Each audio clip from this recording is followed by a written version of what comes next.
Yo, what is going on, you guys? This is GamingWithSal, and in today's video, I'm going to be giving you guys my first impressions of the Call of Duty Vanguard Alpha. So I'm sorry that I wasn't able to get this video out to you guys right away as soon as the alpha dropped, but I did want to go ahead and give like a full day dedicated to this game and me putting in the time and the hours playing this game to kind of gather my thoughts and just my feelings about this alpha overall. So yeah, that's kind of why this video is coming out today versus yesterday. However, what I'm going to be doing for today's video is talking about some of the things that I liked about this alpha, so technically the good, and I'm also going to be talking about stuff that I didn't like, aka the bad. So I do want to make it clear that everything I talk about in today's video is coming from a standpoint of me giving my constructive criticism to the game. So I'm not really sure if someone from Sledgehammer Games would watch a video like this from a small content creator like me, but I do want to go ahead and give my feedback regardless of that. So let's go ahead and jump into some of the good, or the stuff that I liked about this game so far. So right off the bat, one of the things that I was really concerned before I even got my hands on this game was that this was going to be basically a clone or a copy and paste of Modern Warfare 2019, because a lot of leaks and a lot of rumors were talking about how Vanguard was going to use the Modern Warfare 2019 engine, and in reality it did use that same engine. However, it's not exactly like Modern Warfare 2019, and I personally think that's a good thing, because I don't know about you guys or whoever's watching this video, but I personally did not really enjoy Modern Warfare 2019's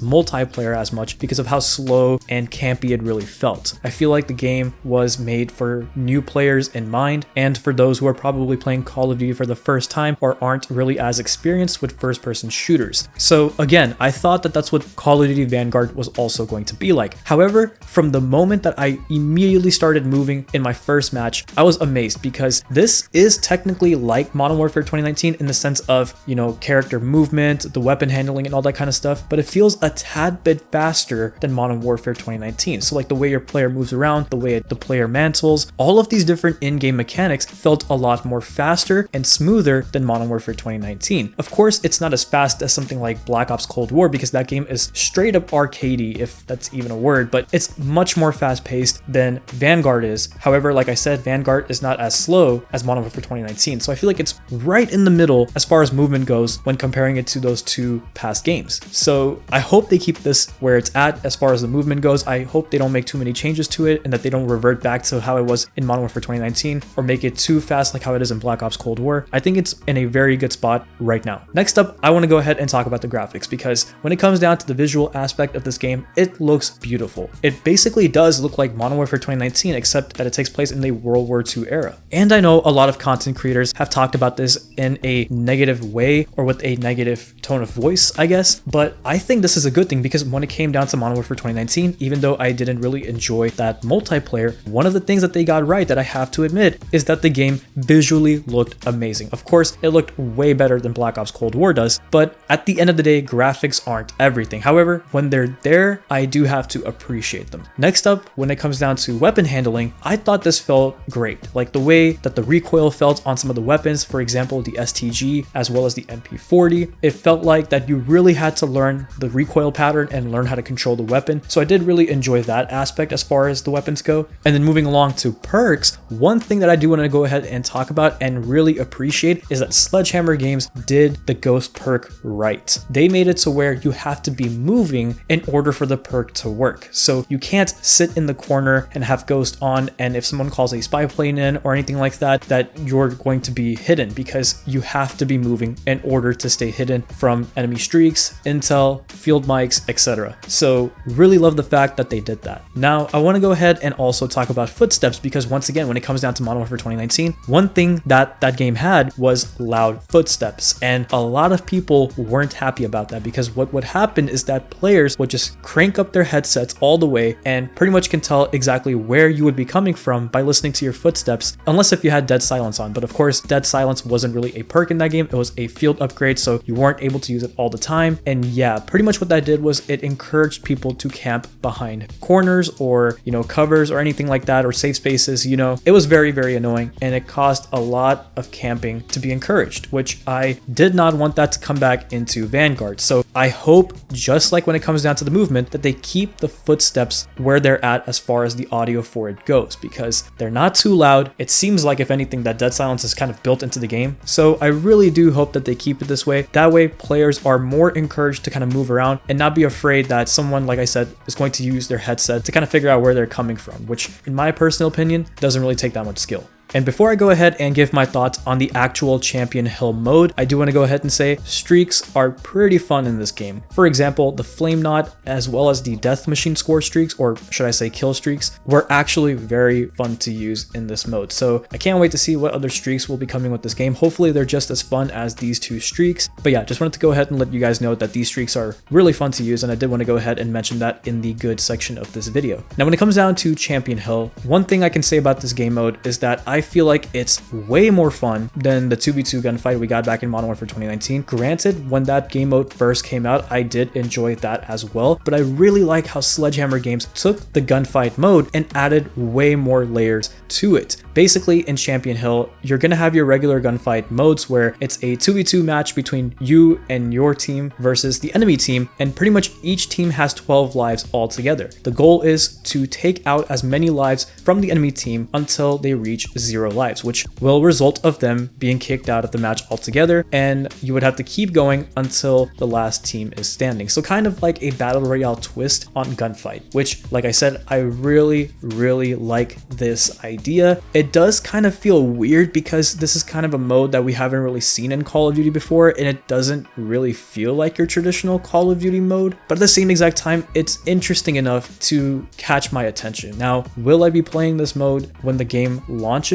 Probably not, because I'm more of a 6v6 player anyways, but I do have to appreciate the thought process that went behind creating this mode, and like I said, taking gunfight and adding more to it. So gotta give credit where credit is due for that. Now, at this point in time in the video, I pretty much went over everything that I wanted to go ahead and talk about as far as the good section goes. Now I'm going to go ahead and transition over to the bad section of this video, aka the stuff that I feel like could use a lot of improvements, or stuff that I just did not like as far as this game went. Once again, this is just my constructive criticism, so I'm going to try to keep it as respectful as possible. When it comes down to the minimap for this game, one thing that I was disappointed to see was that this was the minimap from Modern Warfare 2019, meaning if an unsuppressed weapon is fired from the enemy team, the red dots will not show up on the minimap unless if you have a spy plane up in the air. That to me is not a good design choice unless if you are trying to go for that slow, tactical, campy playstyle, or if you want all of those players that are on the map to follow that playstyle. Because what happens is that, well, I'm not saying that you have to have red dots on the minimap so that players can just red dot chase throughout the entire match, but what it does is that it gives players more information of what's going on during the match. So for example, let's say if an enemy decides to camp in a corner and they shoot at you and you have no idea where you were shot from. However, if you had that red dot that popped up on the minimap, you can take a look at that real quick and figure out, okay, well, if that enemy is sitting in that corner in that specific building, maybe I should flank him, or maybe I should avoid that building altogether and take a different route. Or it can even give you an idea of where enemies are huddled up and how you can get to them. So I feel like just having red dots on the minimap would create more interesting situations that would allow players to feel more encouraged to move around the map versus not having those red dots when unsuppressed weapons are fired, and causing players to wanting to stay more grounded in a certain part of the map and not really move at all. Once again, my personal opinion. When it comes down to the time to kill, I feel like this is a very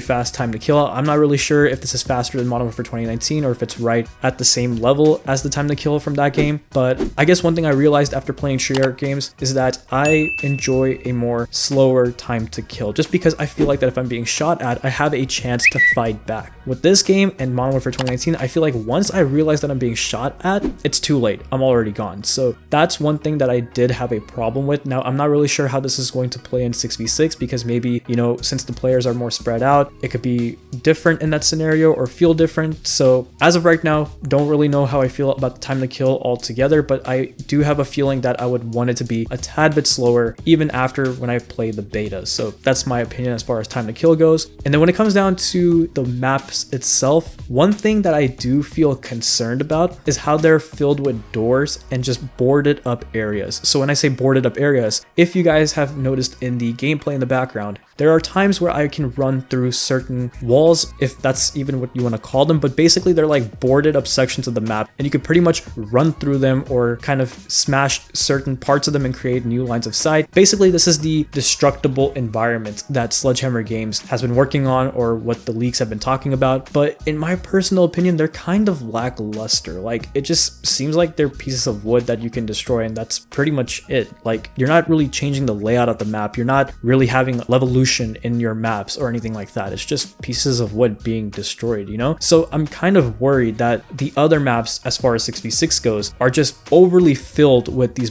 boarded up areas and doors, and hopefully people would not want to camp behind these doors slash boarded up areas. And one thing I do gotta tell you guys that I noticed about this game is that sometimes if an enemy is behind a certain cover or boarded up area, you can see the red diamond above their head, which means even though they're sometimes behind solid cover, you can tell where they're at behind those solid pieces of cover. And no doubt this probably happened to me, in that I was on the receiving end of this issue rather than the person taking advantage of it, right? So I don't think that's supposed to be happening. If anything, that shouldn't be happening at all, and that definitely needs to be fixed. And that's another thing, right? When you see enemies behind pieces of cover or these boarded up areas, you can shoot right through these things real easily. I mean, I understand the boarded up areas, right? But there are certain covers and parts of the map where I feel like my bullets shouldn't be penetrating that easily through these areas of the map, because once again, I've been on both sides, the person taking advantage of this as well as the one on the receiving end, and there have definitely been kills that I feel like I shouldn't have deserved, because once again, I shot through a thick layer of bricks or a thick layer of a wall on these maps or something like that, where I'm like, wow, okay, I didn't expect my bullets to just go through these areas of the map so easily. And I think I saw this on Exclusive Ace's video. He said it the best. It basically feels like the entire map is made out of paper. So I feel like Sledgehammer Games should really go back and reevaluate how much of your bullets can penetrate through certain pieces of cover throughout these maps, because once again, I don't want this to be an issue when it comes down to the regular maps in the 6v6 modes. Another thing that I do want Sledgehammer Games to go back and recheck are also the spawns, because there have been times in these Champion Hill matches where sometimes I'll be spawning directly in front of an enemy before the match even starts, and therefore it would result in me taking them out as soon as the match starts, or me being taken out by them or getting damaged by the enemy, which should not be happening. On top of that, there have been times where I've spawned behind enemy lines, and once again, the same thing has happened to me where enemies have spawned literally behind me as soon as I take them out. So I feel like this is an issue that usually alphas and betas have as far as the Call of Duty franchise goes, but once again, I really do hope that they go back and recheck some of the spawns for this game mode, as well as once again the 6v6 modes, which I'm sure will have issues as far as the spawns go when we get our hands on the beta. But yeah, just wanted to go ahead and also address that. Now, I do want to go ahead and talk about once again the weapons, because even though I said that the weapon handling felt great, the weapon sounds themselves, on the other hand, didn't really feel all that great. Like, with some of the weapons, I felt like that they could have sounded a little bit more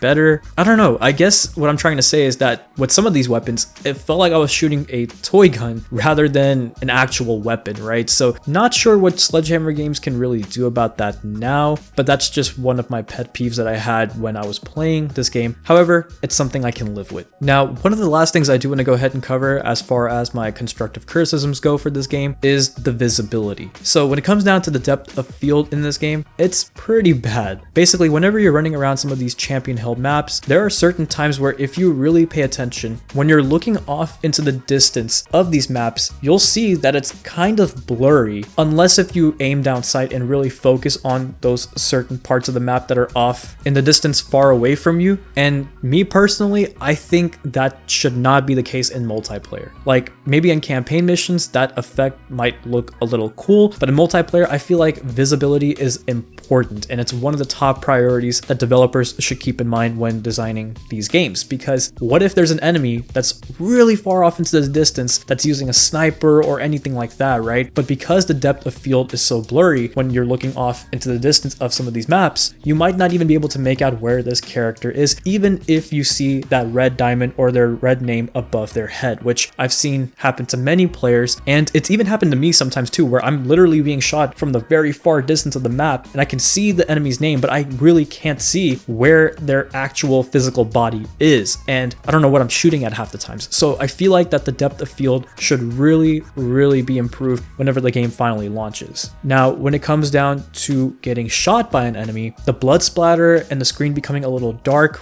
I feel like that's a little too much, because what happens is that when you get shot by an enemy, your visibility becomes so terrible that you literally can't see anything because of how dark the screen gets and how distracting the blood splatter gets as well. And this issue was kind of there in the beginning of Modern Warfare 2019's life cycle, but over time they did make improvements and fix this issue. So I feel like Sledgehammer Games should learn from that past situation that Modern Warfare 2019 had when it came down to a very similar issue like this, and learn from that. So hopefully that also gets improved, and that whenever you get shot at, you don't really lose that much visibility. And then finally, this is once again a little bit of a pet peeve. I'm not sure if this is something that's going to completely bother me, but as far as the coloring goes for these maps, or like the color grade of this game, I honestly feel like some of these colors are kind of washed out. Once again, this is something that I could possibly deal with. However, what this does is that it also makes it hard for you to spot enemies at medium to long ranges, because it feels like that these enemies blend in so well into the environment, just like how they do in Modern Warfare 2019. So I really do hope that they can make some changes to the color grading to where it feels a little bit more saturated, maybe a little bit more brighter, so that way we can see these enemies a lot more better and just have the game overall look even better than it does already. But anyways, you guys, these are just some of the complaints or some of the constructive criticisms that I had for this game. I'm sure I'll probably think of more things the more I play this game over the weekend, but these are just some of my initial thoughts that I did want to go ahead and get out there. But overall, you guys, I am somewhat liking Call of Duty Vanguard more than I thought I would, which is a plus at the end of the day, but I do want to still hold my breath and wait until I get my hands on the beta to actually see how regular 6v6 modes feel in this game. So once again, as far as the alpha goes, I'm impressed that I enjoy it more than I thought I was going to enjoy it, but we still got to see what this game is going to be like as far as regular multiplayer goes. Anyways, that's going to conclude today's video. This is probably one of the longest videos I have ever made. I don't think I've ever made a video that has almost hit 20 minutes long, but I just wanted to go ahead and get my thoughts out there and let you guys know what I thought about this game. So if you guys enjoy these longer videos, I guess let me know, but I doubt I'll be making any more longer videos like this. But yeah, anyways, I'm gonna get out of here now before I make it even longer. If you guys enjoyed today's commentary, please go ahead and leave a like, comment, subscribe, click the bell icon so you never miss an upload. And if you have played the alpha, let me know what your thoughts are about this game so far in the comment section below. Anyways, take care of yourselves and bye.